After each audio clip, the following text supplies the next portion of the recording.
So I built these 3 houses.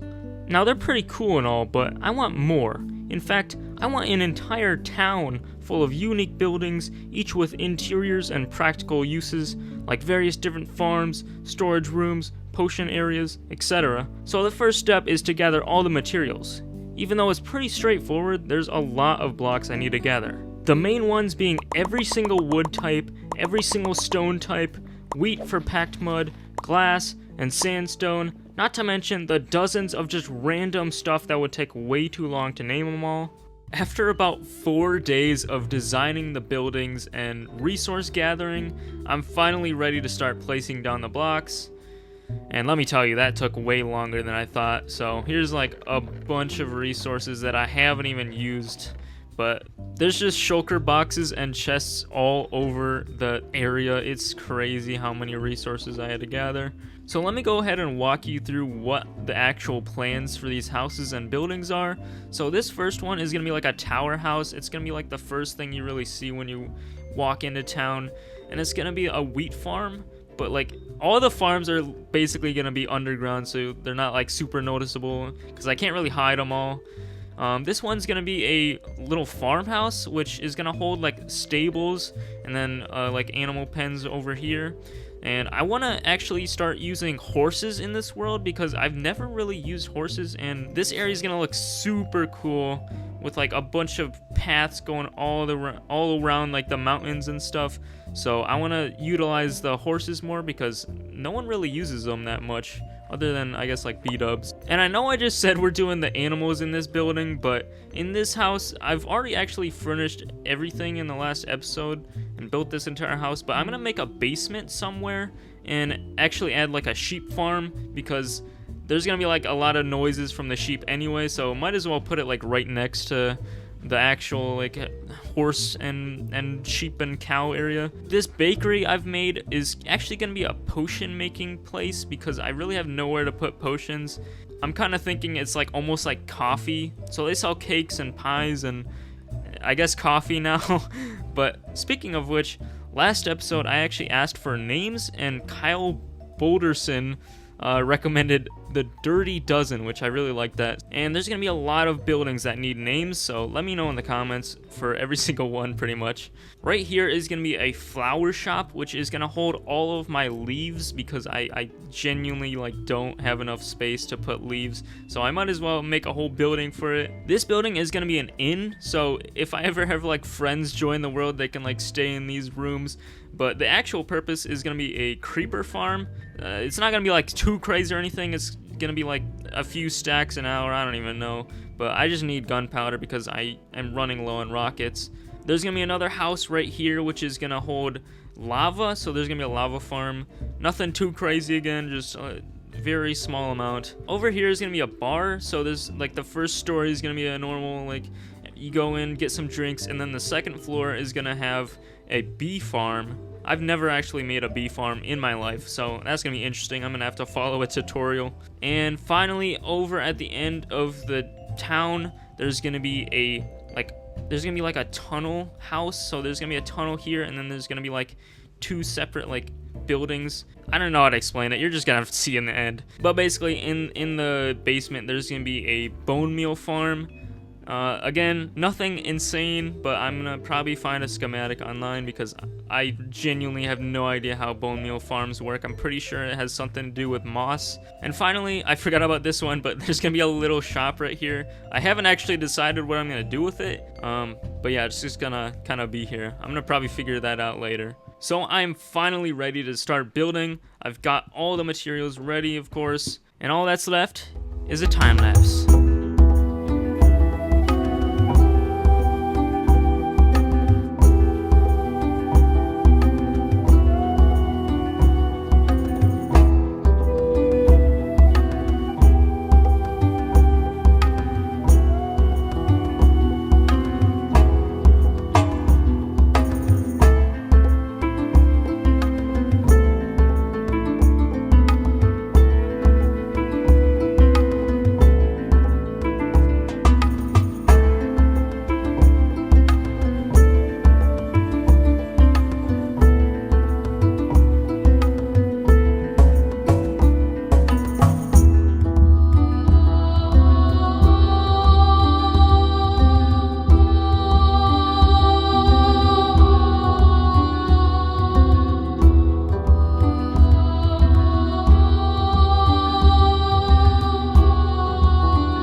This place is looking absolutely beautiful. I am so happy with how this came out.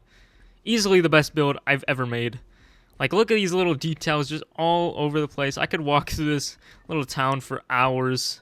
Now, I must admit, there isn't interiors yet, and that's for good reason. It's because I'm just really excited to start working on the farms.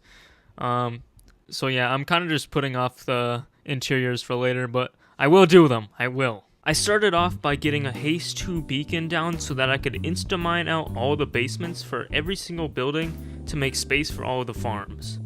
Next, I had to gather all the materials, the main ones being the redstone components like the observers, pistons, hoppers, dispensers, which really weren't that bad since at my old base, I have this really overpowered villager trading hall, so I got all the redstone from that, and then I got all the iron from my iron farm. I also had to craft up a lot of stone bricks, which was super easy because I have more stone than I know what to do with. The first farm I made was the creeper farm, which was pretty straightforward and easy. I'm not entirely sure who came up with the design, but I think it was a guy named Chapman, which along with every other farm in this video will be linked in the description. So for my world, I made 3 layers, and it was a lot of stone bricks, which I got from mining, of course, the trapdoors, which I got from the tree farm, and I also had to get some wool carpets that I had laying around. And then I needed the cats, which I got from a nearby village, and that took a bit of time to get all of them in place.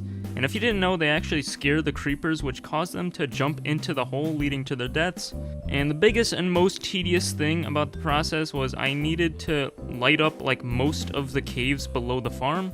And I know what you're thinking, Shuckle, why don't you just put the AFK spot super high in the sky for optimal spawn rates? Well, it's because I want to build a super cool airship in the sky and I don't want it to be too high, but that's for a little later in the video. Next, I worked on the bee farm, which was extremely fast and simple, and I got it from a guy named Trillums, I think that's how you say his name. I also had to gather up a lot of flowers so that I could breed the bees, and it's probably one of the easiest farms I've ever made. And the reason I wanted to actually build it was because I wanted honeycomb, since I really like the look of the beehive block. And I know what you're thinking, nerds. Shuckle, bee farms are optimal in one of the other dimensions because there's no daylight cycle there. I don't care, idiots, I want my bee farm here. The sugarcane farm design was also super simple, but I messed it up a few times, so that was a little annoying. And I know what you're thinking, no, I'm just kidding. This is probably the most efficient sugarcane farm design out there, pretty much. Like, it doesn't really get much better than this. The 4th farm I worked on was the sheep farm. Super simple and easy farm design by ENX04. I have so many farms made by this guy, you have no idea. The main challenge about this farm was actually finding the sheep. But anyway, basically I had to get 12 different sheep, then push blocks down on top of them so that they get sheared, and then the blocks float up to the top where I collect them. And there's grass in like every single possible spot that can grow to the grass that the sheep eat, and it produces way more than I need. Next up was the moss farm, and this one was a head scratcher. So I built it in a creative testing world, so I knew exactly how it worked and like how to build it in survival, and it just didn't work the first time, or the first like 2 times. So I must have placed a block wrong or something, because the trapdoors didn't open, so I rebuilt it, I think 3 different times, and finally I got it working. And I know what you're thinking, Shuckle, this farm sucks, probably produces like 7 bone meal per hour.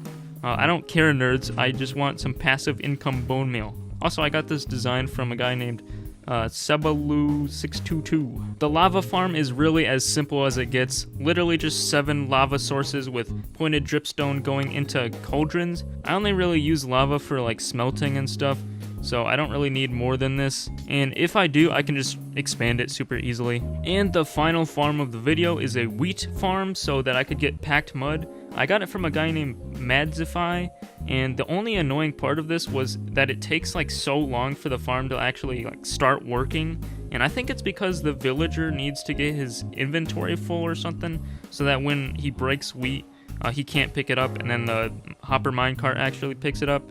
But I could be wrong. But other than that, it's a pretty simple farm that gives me wheat, so that's all I can really ask for. Finally, I finished all of the farms, and if I AFK for a little bit, which I usually don't like to do in my world, I can get a ton of resources. Like, look at all of this gunpowder, and there's a whole nother shulker box that I haven't even showed you, but there's a lot. If we go down to the bee farm, it is working really well. Like, I don't actually know if I'm gonna use like half of that. The moss farm here is doing really well as well, so I'm probably going to use this for the tree farm eventually, but it's super nice to have so much of that. The sugarcane farm isn't too bad. It does its job. It's not like super efficient. I could have added way more layers, but that's too much work for now. I don't really need it that much. Coming down to the sheep farm, this thing is way too good. Like I don't think I'm ever gonna use this much. And the last farm is the wheat farm, which isn't doing great. I actually don't know what's wrong, but this is like the last farm I built, so it hasn't really been loaded for that long. So I don't know. I'll see how it goes. But anyways, remember how I was talking about making an airship in the sky? Yeah, so here's my AFK spot right now, and I want there to be something super epic going on right here. So I may or may not have already designed something in a creative testing world. So I think it's time for a short little time lapse.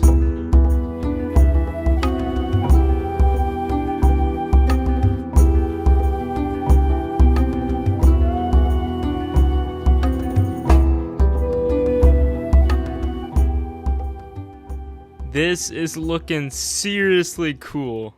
Like, come on, man. I'm so happy with this design. I want to have these things all over the place. Not too much and not the exact same design, but I want to have just tons of just life in this world. So there is one thing that I haven't done yet, and I'm not really looking forward to it, but it has to be done. The interiors. There's nothing here. Like, what even is this? Oh, I guess I need this. So, of course, I do got a lot of work to do, but I'll get it done, I promise. Oh my god, I'm not looking forward to this. The only thing I'm really not looking forward to is the amount of time this is going to take, because it already takes me long enough to do, like, these interiors, which I've already done. And, I don't know, like, I designed these in creative, but I changed them a lot in survival, so I'm not really sure how I'm going to do this. I'm probably just going to wing it in survival and hope it looks good, but whatever.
If you've made it this far in the video, I want to thank you so much for watching.